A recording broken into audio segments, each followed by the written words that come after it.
వెంకటేశ్వర స్వామి ఆలయంలో అన్నప్రసాదాలు లడ్డూ తయారీలో నెయ్యికి బదులుగా పశువుల కొవ్వు వాడారు అని ఈ రాష్ట్ర ముఖ్యమంత్రి చంద్రబాబు నాయుడు గారు చేసిన ఆరోపణల మీద సుప్రీంకోర్టు స్వతంత్ర సిట్ను ఏర్పాటు చేసి సిబిఐ నుంచి 2 ఆఫీసర్లు, రాష్ట్ర ప్రభుత్వం నుంచి 2 ఆఫీసర్లు, కేంద్ర ఆహార భద్రతా సంస్థ నుంచి ఒక అధికారిని దర్యాప్తును కొనసాగించడానికి నియమించటం మేము పూర్తిగా స్వాగతిస్తున్నాం.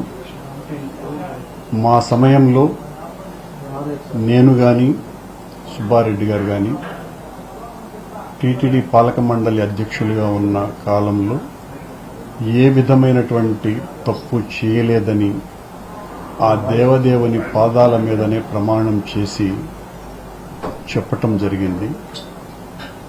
కేవలం దురుద్దేశ్యమైనటువంటి ఆలోచనలతో ఈ రకమైనటువంటి ఆరోపణలు మా మీద వేసి ఆ నిందను తుడుచుకోవటానికి మా మీద బురద చల్లటం అన్నది చాలా అన్యాయమైనటువంటి విషయం. ఈ ఆరోపణ ద్వారా దాదాపు 140 కోట్ల మంది హిందువుల మనస్సుల్లోకి గాఢంగా వెంకటేశ్వర స్వామి ఆలయ ప్రతిష్టకే మచ్చగలిగే విధంగా అందరూ భావించేటువంటి పరిస్థితి ఏర్పడింది. దీని మీద మా వాళ్లు సర్వోన్నత న్యాయస్థానానికి వెళ్లటము, సర్వోన్నత న్యాయస్థానం దీని మీద చాలా స్పష్టమైనటువంటి ఆదేశాలు ఇవ్వటము జరిగింది.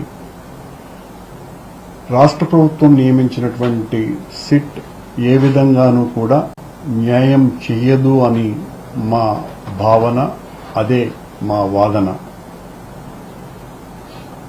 ముఖ్యమంత్రిగా చంద్రబాబు నాయుడు గారు ఆయనే ఒక తీర్పును ఇచ్చి నెయ్యిలో పశువుల కొవ్వు కలిపారు అని తీర్పు ఇచ్చిన తర్వాత ఆయన నియమించినటువంటి సిట్ ద్వారా ఏ రకంగానూ కూడా సరైనటువంటి దర్యాప్తు జరగకపోవటమే కాకుండా ఖచ్చితంగా నిర్దోషులను దోషులుగా నిలబెట్టే ప్రయత్నం కూడా జరగవచ్చును అన్నటువంటి భావన అందరిలోనూ కూడా కలిగింది.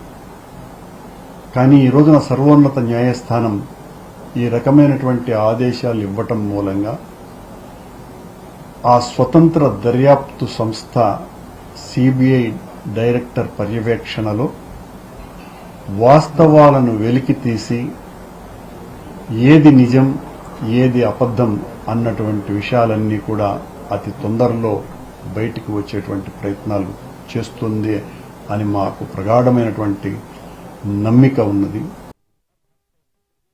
వెంకటేశ్వర స్వామి ఆలయంలో అన్నప్రసాదాలు లడ్డూ తయారీలో